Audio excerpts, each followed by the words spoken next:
Welcome back. I'm Connie Sokol, your host of Call to Create. And this week we have such a delightful guest, such great stories. I can't wait for you to connect with her. Jenny Doan, thank you so much for being with us today. I'm delighted to be here. We are so happy to share her journey. And no matter what your creative expression, you're going to see these peaks and valleys in your own life and be able to get that inspiration to keep moving forward. So let's jump into the official bio. Jenny Doan is more than a quilting icon. She's a wife, mother, and popular YouTube personality. Her professional quilting journey began over 27 years ago, back when her family first moved to rural Missouri. And there is such a story there. I can't wait to get to it. In 2008, Jenny's children had the idea to start a quilting company in an old brick building in Hamilton, Missouri, and Missouri Star Quilt Company was born. It started out with just basic machine quilting services and supplies, and then Jenny and her children began posting online tutorials to teach quilting techniques. Well, her videos quickly rose to fame, and Missouri Star became the largest quilting channel on YouTube. Missouri Star has since grown exponentially, with Jenny and the Doan family as the faces of the company. Their humble beginnings on a shoestring budget, combined with years of hard work, dedication, and unrivaled passion for quilting, have gained them a massive following in the quilting community, with thousands of customers around the world. And it's such a fun and beautiful story, so inspiring. So let's go back, because I was kind of surprised. You started with sewing, if I understand correctly, 4-H club, then later as a newlywed doing, some theater costumes and things like that. But it wasn't until early 2000s that you actually took your first quilting class. Is that right? That is right. So when we moved to Missouri, so let me back up a little bit. Sewing is my thing. It's what I love to do.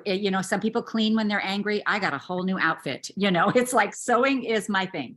And so once your children get to a certain age, they will no longer wear matching clothing. And I think 6'5" is about the cutoff. The boys are like, no. So when we moved to Missouri, I had to do something sewing. And so I went right to the theater and said, can I be your customer? And of course, if you know the little town we live in at all, it's, 1,500 people.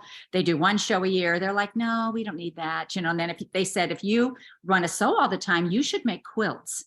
Well, I was like, literally, I said this, old people do that. I was 37, but I had to sew. And so I called over the next town over. They had an adult Votech, and I called over there to see if I could get in the class. And they sent me a sheet of everything I needed for the class. And it was like 4 lights, 4 darks. I didn't know what that even meant. And so I contacted the teacher and talked her into going shopping with me. So helping me pick out the fabric, and that sort of thing. Well, I've done some amazing costumes for theater. I did a lot of theater in California and, just love the creativity of that. Yes. And I've always done little things to help boost our family income, And so craft shows, anything I could make, any idea I could come up with, I would make, a dozen of them and go sell them. But when I started quilting, she was teaching the log cabin quilt class, and she was having us make a certain set of blocks, and she had a teacher. So she had the way we were going to set them, everything done. I didn't know whole books had been written about this quilt square, and so I'd get home and I'd lay them out and I'd go, well, what happens if I turn these? And when I turned them, a whole new pattern appeared. And I was so taken by that. I would get so excited. I would sew them together. And then I realized I couldn't go back to class without a set of blocks. So I would make another set of blocks. And so when everybody was finishing their quilt, I had made like 6 of them. And so I was so excited about it. And hands down, from that moment on, it's been literally the most creative thing I've ever done. And so I just never looked back from that moment. And so for me as a mom, it was a way of gifting. It was a way of keeping my family warm, and it was also a way of really expressing my creativity. And so I just fell in love with the process.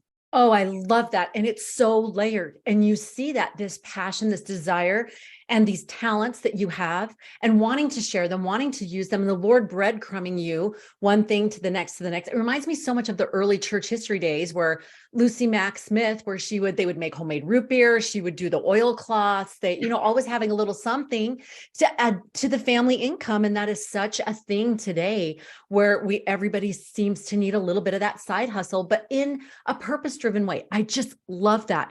Now take us back to I just see this thread through your journey of this passion, this creativity, but also this willingness to embrace the new and the unexpected. So when you were moving to Missouri, if I understand correctly, you're like, now where exactly is that? Not sure where it was. My husband had served a mission in the Midwest.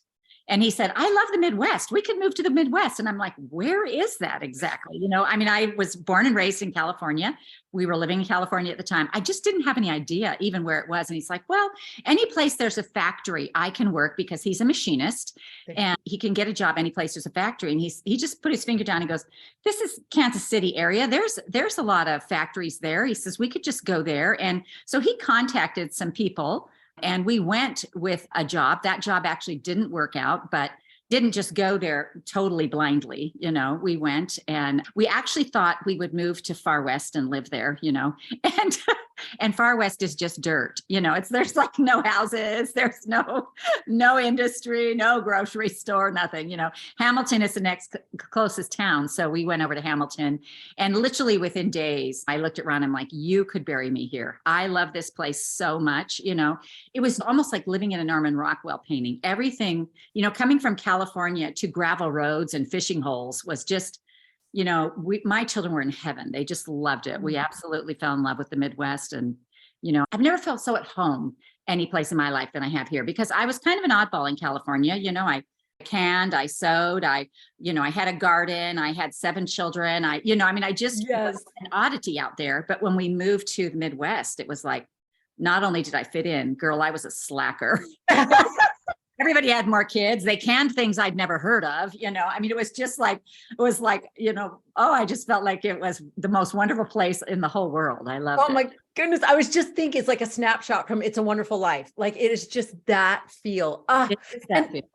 I love that you have this, you moved, you felt it this high, and it seemed like you said, you had a plan. And it seems like when the Lord is preparing you for something, there's always that unexpected, there's that wilderness experience, months, moment, whatever. And you had a sort of a series of unfortunate events. Like you said, the recession hit, and then unemployment and all kinds of things. The savings are getting drained. And as I understand, it was the kids that came to you and said, we think that you should do quilting, and bought your long arm quilting machine and said, we think you should do that.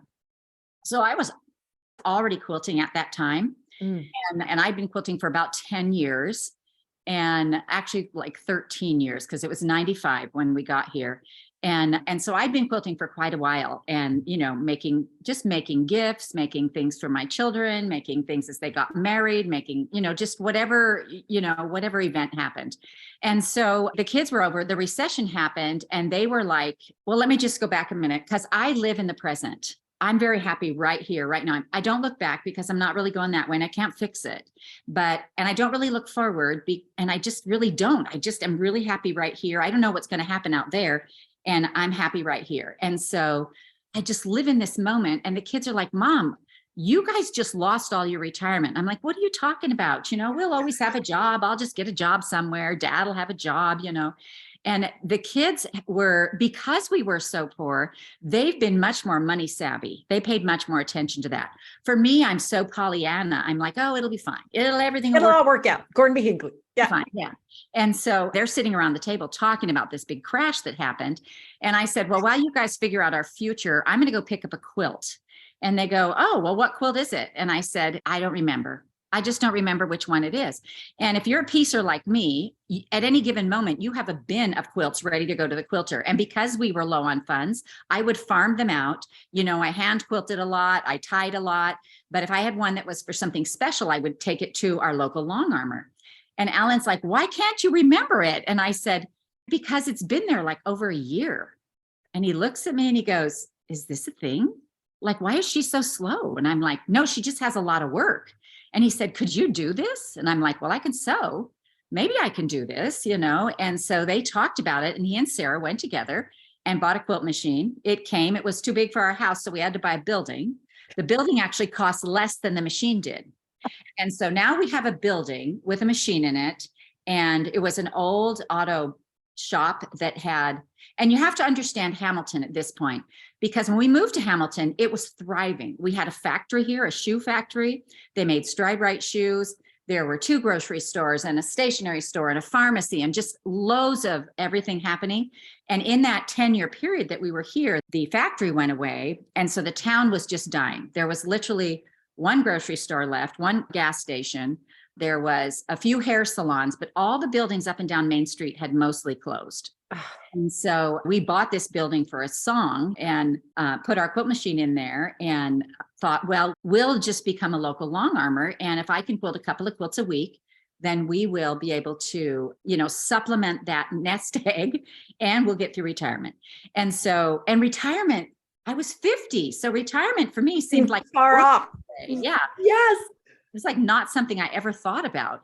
And so we started doing this long arming for local people. And there were weeks that nothing happened, but if you're my age and you have more than 1 child, you definitely gave birth to a computer kid.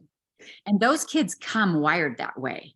And I spent his whole childhood saying, get off that computer and go do something. And we work for him now, and so he literally, when they bought the machine, he went to see what was happening online with quilting. And quilting hadn't made the jump online yet. And he said to me, Mom, I want you to do tutorials. And I said, okay, what's a tutorial? And he said, I want you to teach people how to quilt online. And I'm like, oh, I could probably do that, And I said to him, where will these tutorials live? And he said, oh, I'm going to put them on YouTube. Now, YouTube was only 1 year old. And I said to him, Alan, that is where all the crazy teenagers put their videos. I'm pretty sure you don't want your mom on YouTube. And he goes, you're going to have to trust me on this, Mom. This is going to be our center for learning. And I was like, no one my age is ever going to go to the computer to learn anything. Let me tell you, I fixed my freezer with a YouTube video. So we go to the computer for everything now, but I couldn't see it at the time. Again, I live right in the present, but he sees out there. I have several children that can see into what's coming ahead and can maneuver that really well. If it were just me, I would still be in that one building doing that one thing. But because my children are forward thinkers and risk takers, we have this amazing company. And so we started online teaching people how to quilt. Now, the most interesting part of that, I'm such a talker. I know. I love it. Keep going. I feel like we're around the kitchen table right now. Go ahead. We are around the kitchen table. But the thing that interested me the most about what happened when I went online was I started to get letters. Now, I've never written a letter to anyone online. I never wrote a letter to Amazon to thank them for my order, never. And so I got these letters, and the first letters I got were from women who had never been able to take a class. They were handicapped. They had MS. They couldn't sit for longer than 15 minutes at a time. They were in other countries. They were in places where this wasn't available to them. And that was so not even on my radar. I never even thought about it. And all of a sudden, they're going, I just love this. I've never had the chance to take a class in this because I can't get in with my wheelchair, or I have too much paraphernalia, or I can only sit for 15 minutes at a time and I can't remember, it was just, I was so stunned. And that was such an eye-opening thing for me. Actually, this whole journey has been like this serendipitous, thank you, Heavenly Father journey, because I can't see it coming until it falls in my lap. And then I'm just like, oh, there is a good plan. And I'm just happy to be part of it. Yes. It's amazing.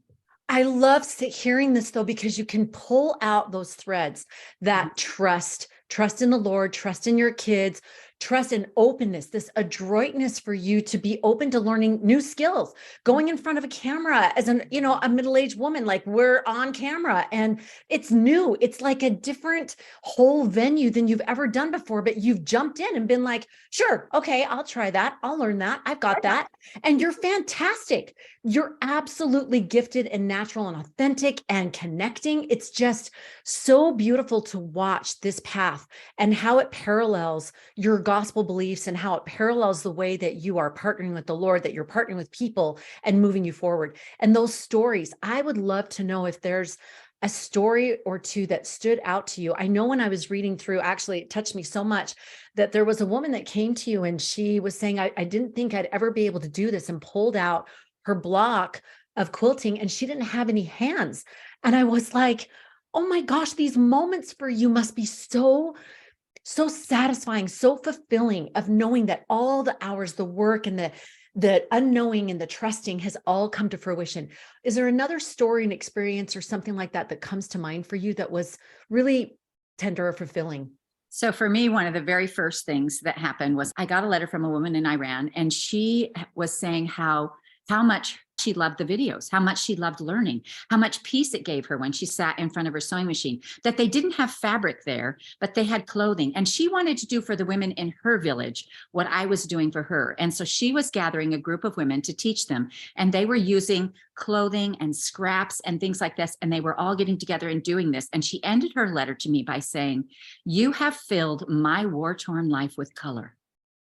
And I was just so stunned, and I was just sobbing at my sewing machine reading this letter. And Alan comes in, he goes, "Mom, what's wrong? What's happening?" And I said, "Alan, I just thought I was teaching people how to sew.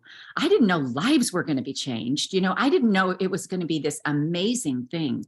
And the letters, every day I get letters, and the letters are so diverse. I got one from a man who works all day long in trying to stop human trafficking. Mm. And he said, the idea that I can come home and look at something beautiful and make something out of nothing. And he said, it just makes my whole world right. And I can go out and fight the fight again. And it's just so amazing, these letters, because they're so unexpected first. And then you read them and you think in my farthest thinking, I think it's going to be just like a sweet thank you, Yes. and it's a life-changing. Every one of them tells a story. And I said to Alan one day, every quilt has a story and every quilter has a story. And he said, "Do you think that's really true?" And I said, "I do." So he said on Facebook one day, "If you have a story you'd like to share, send us your story." And so he thought we'd get 10. We got thousands of stories. And so we started putting them together in books called Stitched Together in Love. And we have 3 or 4 volumes of that. And literally there's only like 100 stories in each book. The amount that we got, we can't fit in all the books, but the stories are, what was happening out there is the creating process is healing. And so people would go through a rough time and they'd find me, and I was cheerful and I believed, I told them they could do it. This is something I don't understand and I can't fathom. How does the spirit move through a computer clear across the country to convey confidence and inspiration? And I just don't understand how Heavenly Father can use that, the computer screen, to teach someone and give you a closeness to someone miles and miles and miles away. And so here are these letters that are coming from people who have been through this most horrific thing in their lives, thought they'd never heal. And a lot of people come to quilting because of a loss. I would say probably 80%. So they've lost a house or a spouse or a job or a child or some sort of loss. And they're looking to fill that up. And creating is filling and it's healing. And I love the quote by Uchtdorf, where he said, creating is one of the most divine things we can do. I'm totally ruining it and paraphrasing it. We have it hanging in one of our shops. And people will read that quote and they'll be like, "Oh, I love that quote. I don't know who that guy is, but I love that quote," And I just feel like it's just little seeds, Yes. But the healing part of it was so unexpected for me because it literally changes people's lives. People will come to me and, I'll do a trunk show or something, or a meet and greet or something like that. And they will literally stand in line for 2 hours to tell me their story and tell me that I saved them. Literally they're going through this horrific thing. Huge trauma. And, it's interesting because I never felt to come out and say, "Hey, everybody, I'm a Mormon," but I share my faith every time I speak. I pray always before I speak that I will just be a vehicle. And I'll say things like, "I'm a woman of faith." And then somebody will come up to me and afterward and say, "When you said that one thing, they said, I sew with people of all different faiths. And when you said that, it just brought us all together. We are all women of faith," and it's always interesting to me that the things that I feel inspired to say, and I think to myself, oh, that's interesting that story came out or that thought was expressed. And then somebody will come up and say, "When you said that one thing, that was for me," and somebody asks me what I do. And I'm like, "I teach homemaking to the world." It's like, Like every week I go on, and teach homemaking to the world. It's so fabulous, though. I mean, people have called you the Oprah of quilting. And then even what the impact that you've had. I love that you are sharing how it's through this vehicle that the Lord can use anyone and go through anything. Just like you were saying, the computer. I have felt the Spirit in what we're talking about right now. Sorry, it tears me up a little. It is true. He can work with anything. And when you see that, if we'll just take the brave steps and just take the next step, just like you were saying, and the next step, and not knowing exactly what the future holds and not needing to, knowing that He does. So that's one of the things for me that's really interesting. I have some really showy talents. I can sing, I can do musical theater. I mean, I have some showy talents. But what did the Lord use? Sewing. Sewing. So what that tells me is that anything that you bring to the table is enough. Whatever you bring, He's going to make it enough, and He's going to use it as long as you're willing. And for me, that was a huge lesson, because I thought I can do all these things. I'm a great whistler, for one, but it's the sewing He chose to use. It's that vehicle. And of all the things I would have never dreamt, that would have been the thing. Isn't that crazy? And the fact that you went with it and not fighting it and saying, yeah, but this would be so much better. This is a better plan. Going with His plan, and the impact that you've been able to have is so much more perhaps than what another way would have. And I want to talk about that for just a moment, because I know we're winding up on our time, but I love what happened to this town in Hamilton. They've called it the Disneyland of quilting. So can you talk about that, the impact that you've seen with this? So I have to say that I fought with my children a little bit, because I live in the present. I'm like, no, we can't buy a shop downtown. We can't this is not going to work, And he said to me, Alan said to me one day, my son, Mom, you're trying to make this the same old quilt shop you've been going to your whole life. I want to do something different. You've got to give it a chance. Just give me a chance. Give me 3 years. If it doesn't work, So we got too much fabric. So they started buying these individual shops downtown. And sometimes we had to go to the courthouse to find out who owned them and research it, because nobody had been in that shop for 50 years, and they all had to be redone, and they were built in the 1800s. And so we literally had to tuck point all the bricks and there was no floor joists, no foundations. We would have to pour new floorings and things like that. So these buildings will literally stand for another 100 years. And what we paid the guy to tuck point the bricks, we could have opened a dozen metal malls, but we felt like it was important to restore the town. So now we have we have probably close to 17 shops, and we just have a little 2-block downtown. And the thing that's really cool about it is that if the town went away, like probably 90% of our business is online. But the town, we build this relationship with people online, and then they want to spend their time and their money to come to the town. And the town is literally like the frosting on the cake, So we had this ugly wall that was with all the different grout when they finished it. So we knew we were going to have to paint it. So we hired a guy to paint a mural. So now we have 3 or 4 murals. And what it does is it honors this creativity in people. And so they come to town, and literally their favorite fabric, every type of fabric has its own shop. So we have a Christmas shop and a children's shop and a backing shop and a batik shop and just all the floral shop, all the shops, all the fabrics have their own shops. We even have a shop for those people who come with the quilters who are not quilters. We call it Man's Land, because that used to be an old store here in Hamilton. It has 12 recliners, 2 televisions, a pool table, and some vending machines. And every chair has its own remote. The remote doesn't go to anything. It's just for them to hold for comfort. And, so we've tried to think of everything that could make it wonderful. But we literally get buses and people every day. And I could have never seen this coming. But my children, they just have, we're this idea family. We, every 20 seconds, we have a great new idea, and we honestly can't move as fast. We try not to go into debt. And so we literally try to wait till we have enough money, and then we tackle another shop, that sort of a thing. And so the business has grown exponentially. I have a studio in town, but it's a family only space. But all the other buildings in town are, for, selling different fabrics and things like that. And so it's pretty amazing. Every day I'm just like, this is so cool. I feel so blessed, and I feel it feels like this serendipitous thing. It was so unexpected for me. And every day I come in and I'm just like, I just don't even know how we did this. This is the coolest thing. We have actually over 400 employees. Mm. And the benefit for me is that for our county here, Caldwell County, we're right in between Far West and Adam. And literally, it's one of the poorest counties in the entire state. And so people who live here have jobs and good jobs. We don't start at minimum wage. You know, we give insurance.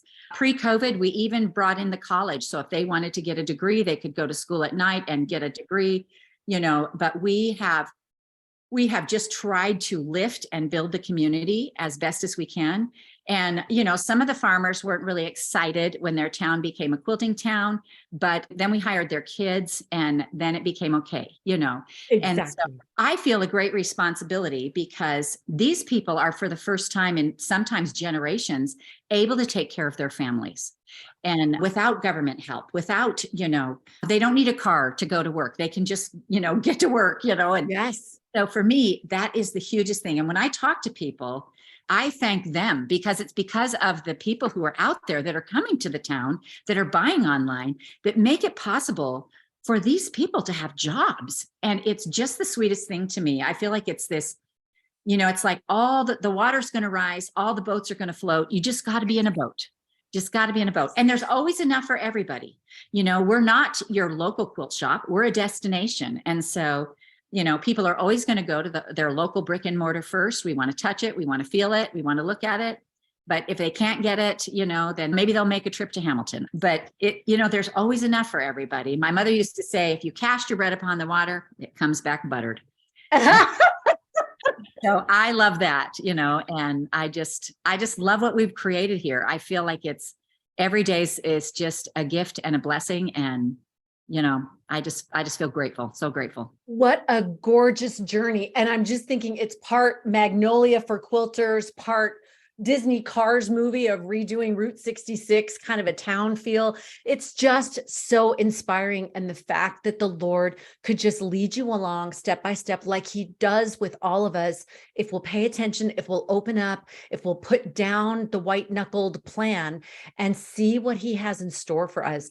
It's so gorgeous, Jenny. This has been absolutely inspiring. And there's so much we didn't even touch on how you didn't have to close. No, we could. I'm like thinking we need to do a quilt so we could sit and chat. But I was literally talking to my daughter last night about talking about your story. I was talking with my kids about it. And I said, you know, women have always found a way to connect, to share their stories, to have that faith and trust in the Lord. And they've done it at the washing well. They've done it at the quilting bee. They found a way to make this connection. And guess what? It blesses everyone. It blesses their families. It blesses their communities. It just does. So what a gorgeous thing. Women and men listening, I love that you brought up men examples. People listening are going to want to connect with you and know what's the best way to start getting started with quilting. What's the best way for them to reach you? So if they are loving to quilt, you know, and wanting to learn to quilt, you know, I feel like I'm the gateway drug. You know, I'm the easy and beginning. It's user friendly. Everything I do is quick and easy. That is just how my brain works. And the benefit of YouTube is that you can literally learn and fail in the privacy of your own home. And you don't have to come out until you feel confident. You know, when they feel confident and they've done something, they'll go to a shop, they'll take another class, they'll do things. But YouTube is the great equalizer, you know, and it lets you learn and grow in the privacy of your home. And so there's loads of tutorials. I do one every single Friday. A new idea comes out. And so I have thousands of them out there. And it's Missouri Star Quilt Company is where you're going to look for that. We also have a large social media presence on YouTube and Facebook. My personal Facebook is Jenny MSQC. And, you know, but Missouri Star has one. And, you know, we have several Facebook accounts, Quilting Daily Deals and All Stars on Facebook. And so lots of ways to reach and join those communities. And they are the most uplifting and building communities ever. If somebody asks a question, there are 200 comments to help each other out there. They are just the most wonderful. I've never been so honored to be part of any group as I have the quilters, because they literally, like probably 80%, once they get to where they feel confident at it, within a very short time, they are giving those quilts to someone they've never even met. They're donating them to a charity. They're donating them to, you know, refugees. To things that they're Oh my gosh, there are so many stories about that. You know, I wish we had time, I could tell you, but the giving that happens in the quilt world doesn't happen in any other hobby. It is amazing. It is just incredible. And it changes the world. Literally, the stitches that we take every day change the world. It fills it with love and hope and comfort, warmth. You never know what the person who receives a quilt, how they're going to feel, but they're going to feel one of those emotions. And the other thing I love about quilting is that literally our most prized possessions in America are our textiles. Those quilts, whatever you give, will outlive you by several generations. And that doesn't happen in other hobbies as well. And so I love the longevity of it.